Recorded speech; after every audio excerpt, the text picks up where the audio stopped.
Bonjour, dans cette vidéo, je te propose de voir tout le cours sur le chapitre des sommes de variables aléatoires. L'objet de cette séquence est de te rappeler et de t'expliquer les éléments les plus importants de ce chapitre. Alors plus précisément, on verra déjà comment déterminer la loi de probabilité pour une somme de variables aléatoires. On va parler d'espérance et de variance de sommes de variables aléatoires et on finira par appliquer tout ça à la loi binomiale. Alors pour préparer un contrôle ou même un examen, ceci ne suffira évidemment pas. Il te faudra encore faire de nombreux exercices. Pour cela, je te conseille de cliquer sur le lien. En tout cas, pour le cours, c'est parti! Donc, on va commencer par voir comment on détermine une loi de probabilité pour une somme de variables aléatoires. Mais déjà, qu'est-ce que c'est qu'une somme de variables aléatoires? Bon, c'est assez simple. Pour comprendre, on va voir un exemple. On considère deux jeux dont les gains sont donnés. Alors, pour le premier jeu, c'est la variable aléatoire x qui va compter les gains. Cette variable aléatoire peut prendre les valeurs 1 et 2, 1 euro, 2 euros. Pour le second jeu, on parle de la variable aléatoire y qui peut prendre les valeurs moins 2, 3 et 4. Alors moins 2, ça veut dire je perds 2 euros. Par exemple, l'événement x égale 1 inter y égale moins 2 signifie qu'on a gagné 1 euro au premier jeu et qu'on a perdu 2 euros au deuxième jeu. À partir de là, il est intéressant de faire la somme à l'issue des deux jeux. Et pour cela, on va faire intervenir une nouvelle variable aléatoire. Et voilà, c'est la variable aléatoire somme qu'on va noter x plus y et qui va tout simplement nous donner le gain total à l'issue des deux jeux. Et cette variable aléatoire somme, x plus y, peut prendre différentes valeurs elle aussi. Attention, pas les mêmes qu'avant. Elle peut prendre les valeurs moins 1, 0, 4, 5 et 6. Alors ça, je te laisse le vérifier. Je te montre juste pour 0. Dans quel cas x plus y peut être égal à 0 ? Eh bien, il suffit de regarder ce que peut prendre x, ce que peut prendre y. Il faudrait éliminer tout ça. Si je prends x égale 2 au premier jeu et y égale moins 2 au deuxième jeu, j'ai bien 2 plus moins 2, 0. Et je trouve bien que x plus y égale à moins 2. Mais du coup, il est possible de calculer la probabilité sur une somme de variables aléatoires. D'ailleurs, c'est bien ça qu'on veut construire, puisqu'on veut construire la loi de probabilité d'une somme de variables aléatoires. Et je peux par exemple calculer la probabilité que x plus y soit égal à 5, puisque 5 fait partie de la liste. C'est celui qu'on va voir comme exemple. Alors, pour calculer cette probabilité, il faudrait retrouver toutes les combinaisons avec x et y qui me donnent 5. Et on va voir qu'il y en a deux. La première serait de prendre x égale 1 et y égale 4. Ça me donne bien 1 plus 4, 5. Donc la première combinaison revient à calculer la probabilité que x égale 1 et y égale à 4. Mais il y en a une deuxième, donc je rajoute, c'est la combinaison 2 et 3. X égale 2, y égale 3. 2 plus 3, ça donne bien 5 également. Donc x égale 2, inter, y égale 3. Bon, tu peux chercher, il n'y en a pas d'autres, ce qui fait que pour calculer la probabilité que x plus y soit égal à 5, il suffit de faire la somme de ces deux probabilités avec x égale 1, y égale 4, x égale 2, y égale 3. Alors après, ça va dépendre du contexte, mais le plus souvent, on a indépendance ici entre les événements qui dépendent de x et les événements qui dépendent de y. On dira d'ailleurs que les variables aléatoires sont indépendantes. Ce qui fait que si on a indépendance, ici, P de A inter B est égal à P de A fois P de B. Donc dans le premier cas, ça me donnera P de x égale à 1 multiplié par P de y égale à 4. Dans le deuxième cas, ça me donnera P de x égale à... Mince, j'oublie le égal. P de x égale à 2 multiplié par P de y égale à 3. Et là, pour la suite, bon, je ne vais pas la faire. De toute façon, les données de mon exemple ne suffisent pas. Et puis, ce n'est pas l'idée. L'idée, c'était juste de comprendre comment on construit la loi de probabilité. Mais bon, si on avait ici les probabilités pour chacune des variables aléatoires, on remplacerait et on obtiendrait la probabilité totale en faisant le produit puis la somme de tout ça. Ce qui fait maintenant qu'on peut voir ça dans le cas général.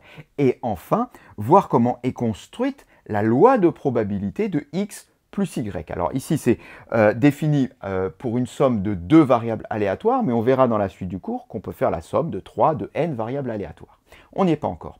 Donc en tous les cas, on se donne ici 2 variables aléatoires x et y. Eh bien, la loi de probabilité de la somme x plus y s'écrit P de x plus y égale à k. Alors k, c'est quoi? Eh bien, k, c'est 5, c'est 1, enfin, c'est toutes les valeurs que peut prendre cette somme. Eh bien, cette probabilité, elle est égale à la somme des probabilités fabriquées par les combinaisons qui vont me donner 5. Ici, 1 et 4 donnent 5, 2 et 3 donnent 5. De façon générale, on écrira I plus J donne K.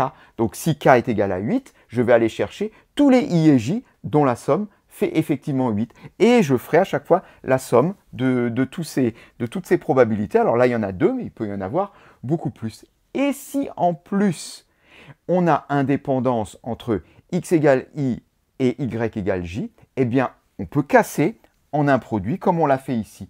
On dira dans ce cas, c'est par ça que finit notre propriété, propriété définition d'ailleurs, que dans ce cas, les variables aléatoires x et y sont indépendantes.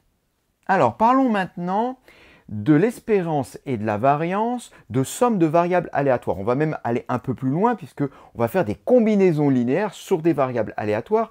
Sauf que ici, je vais aller un peu plus vite. Je ne vais pas trop développer parce que c'est assez simple à comprendre en fait. Et ce qu'il faut là, c'est faire des exercices. Alors, on les voit, ces propriétés. On a par exemple l'espérance de ax plus b. Alors, a et b, attention, ne sont pas des variables aléatoires, mais ce sont des nombres. Donc, ça serait par exemple l'espérance de 2x plus 3. Eh bien, ça serait égal à 2 fois l'espérance de x plus 3. Donc, avec a et b réels, comme je viens de le dire. Pour une somme, l'espérance de x plus y égale à l'espérance de x plus l'espérance de y. Pour la variance, on a également une formule au niveau d'une combinaison linéaire. Alors B, on s'en fiche puisque B n'a pas d'incidence sur la dispersion, c'est A. Et comme souvent avec la variance, il y a un petit carré qui apparaît. Bon, j'insiste pas sur les démonstrations ici. En tout cas, la variance de AX plus B, A et B donc sont toujours des nombres réels, est égale à A carré V de X. Et enfin, la formule pour la somme, V de x plus y sera égale à V de x plus V de y, donc comme pour l'espérance, attention ici, à condition que x et y soient deux variables aléatoires indépendantes. Alors ça, c'est utile vraiment dans des exercices, là où on a par exemple à calculer des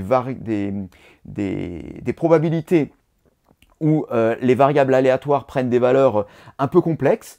On fait un petit changement de variable, ce qui nous permet de simplifier les calculs, et après, on applique certaines de ces formules pour revenir à la variable aléatoire d'origine. On peut passer maintenant à la loi binomiale. Mais avant de s'attaquer à la loi binomiale, définissons ce qui s'appelle un échantillon d'une loi de probabilité. Alors pour ça, à nouveau, un exemple où on nous dit qu'on étudie la fiabilité d'un composant électronique. Alors, on va prendre une variable aléatoire x qui peut prendre deux valeurs, 1 ou 0. Tiens, ça nous rappelle quelque chose, tout ça. Alors, on dit que la variable aléatoire x prend la valeur 1 si le composant électronique ne se détériore pas, une fois qu'on aura fait les tests, et 0 dans le cas contraire.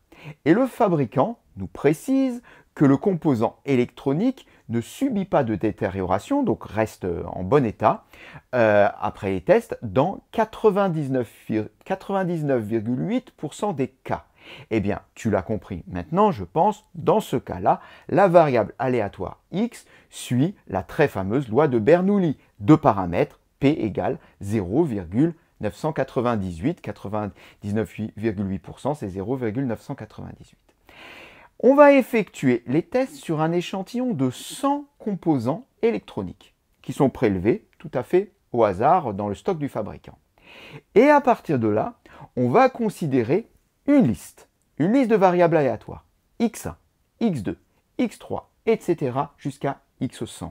Eh bien, voilà ce qu'on appelle un échantillon, ici de taille 100, de la variable aléatoire x qui, elle, suit la loi de Bernoulli de paramètre 0,998. Eh bien, ce qui fait que ces 100 variables aléatoires vont également suivre la même loi. On va le voir tout de suite. En tous les cas, on peut définir à partir de là ce que c'est qu'un échantillon, ceci dans le cas général, on dit qu'on a un échantillon de taille n d'une loi de probabilité si on a une liste de n variables aléatoires qui suivent cette même loi de probabilité. Et à partir de là, si on a un échantillon de n variables, x1, x2 jusqu'à xn, on va pouvoir généraliser les propriétés qu'on avait avant sur l'espérance et la variance. On va noter S, cette somme, comme je l'avais dit tout à l'heure, hein, quand il y en a beaucoup, on lui donne un petit nom. Hein. Donc S, c'est x1 plus x2, etc. jusqu'à xn.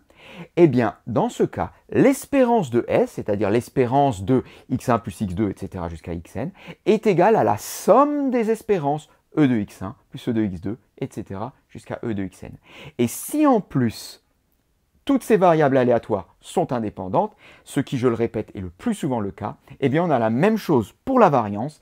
La variance de la somme est égale à la somme des variances. Alors je ne donne pas d'exemple pour cette propriété, tout simplement parce qu'on va faire cela tout de suite, un calcul d'espérance et de variance pour une somme de variables aléatoires, mais dans le cadre de la loi binomiale, c'est ça qui nous intéresse ici. Alors, on va reprendre notre exemple qui est en fait un échantillon de la loi de Bernoulli, puisque on rappelle que notre variable aléatoire x suit la loi de Bernoulli de paramètre 0,998. Eh bien, dans ce cas, la variable aléatoire s égale à x1 plus x2, etc. jusqu'à x100 suit la loi binomiale de paramètre n égale à 100 et p égale 0,998. Ça te paraissait peut-être évident, mais bon, on peut quand même l'expliquer pour ceux qui ne l'ont pas bien vu que x prend la valeur 1 en cas de succès et 0 en cas d'échec. La variable aléatoire somme, qu'est-ce qu'elle va faire? Elle va faire la somme des 1, puisque le 0, c'est 0, ça ne se somme pas. Donc elle va faire la somme des 1, c'est-à-dire qu'elle va faire la somme des succès. Autrement dit, la variable aléatoire s, si elle fait la somme des succès, elle va nous donner le nombre de succès. C'est bien ça, une variable aléatoire qui suit une loi binomiale. Alors pourquoi n égale 100? Tout simplement parce qu'il y en a 100 des variables aléatoires qu'on somme. Et pourquoi p égale 0,998? Tout simplement parce que la variable aléatoire x au départ suit une loi de Bernoulli de paramètre 0,998. On peut donc écrire la propriété qui nous dit que quand on a un échantillon de taille n, x1, x2, etc. jusqu'à xn, que toutes ces variables aléatoires suivent la loi de Bernoulli de paramètre p, eh bien la variable aléatoire s qui fait la somme de ces variables aléatoires x1, x2 jusqu'à xn suit la loi binomiale de paramètres n et p. Regardons maintenant ce qui se passe au niveau de l'espérance, la variance et l'écart type. Eh bien, donc, on a toujours notre échantillon. Donc, x1, x2 jusqu'à xn, échantillon de taille n, deux variables aléatoires qui suivent toutes la loi de Bernoulli de paramètre p. On rappelle que si x suit la loi de Bernoulli de paramètre p, eh bien, dans ce cas-là, E de x est égal à p. Et on rappelle que dans ce cas-là, V de x, la variance, est égal à p facteur de 1 moins p. Alors ça, c'est des propriétés qu'on connaît déjà depuis l'année dernière, mais à partir de là, on va pouvoir en déduire l'espérance et la variance de la variable aléatoire, S de la variable aléatoire, somme. Ben oui, puisque E de S, c'est quoi? C'est E de x1 plus x2, etc. jusqu'à xn. Et la propriété, elle nous dit que ça revient à faire E de x1 plus E de x2, etc. jusqu'à E de xn. Mais toutes ces espérances, on connaît, elles sont toutes égales à p, puisque x1, x2 jusqu'à xn, ce sont des variables aléatoires qui suivent la loi de Bernoulli de paramètre p. Donc là, en fait, j'ai p, là, j'ai p, etc. Et là, j'ai p. Et j'en ai combien des p? Eh bien, n. Du coup, n fois p. Et ça me permet de donner une formule pour une variable aléatoire qui suit la loi binomiale de paramètre np. Eh bien, l'espérance d'une telle variable aléatoire, c'est n fois p. Et on peut en déduire de la même manière, alors je ne vais pas refaire la démonstration parce que c'est le même principe, que V de S, donc la variance, est égale à n fois p fois 1 moins p. On applique exactement la même formule, seulement ici, je n'aurai pas p puisque c'est les variances, j'aurai à chaque fois p fois 1 moins p, p fois 1 moins p, p fois 1 moins p. Comme je l'ai n fois, eh ben, j'aurai n fois p fois 1 moins p. Et enfin, pour l'écart type, bon bah ça on sait que l'écart type est égal à la racine carrée de la variance, donc il suffit juste de remplacer, bon bah ça dans la pratique on remplace par la valeur qu'on a trouvée pour la variance. Voilà, on en a fini pour ce cours, n'oublie pas de faire des exercices, c'est terriblement important, surtout sur ce chapitre. Cette séquence est terminée.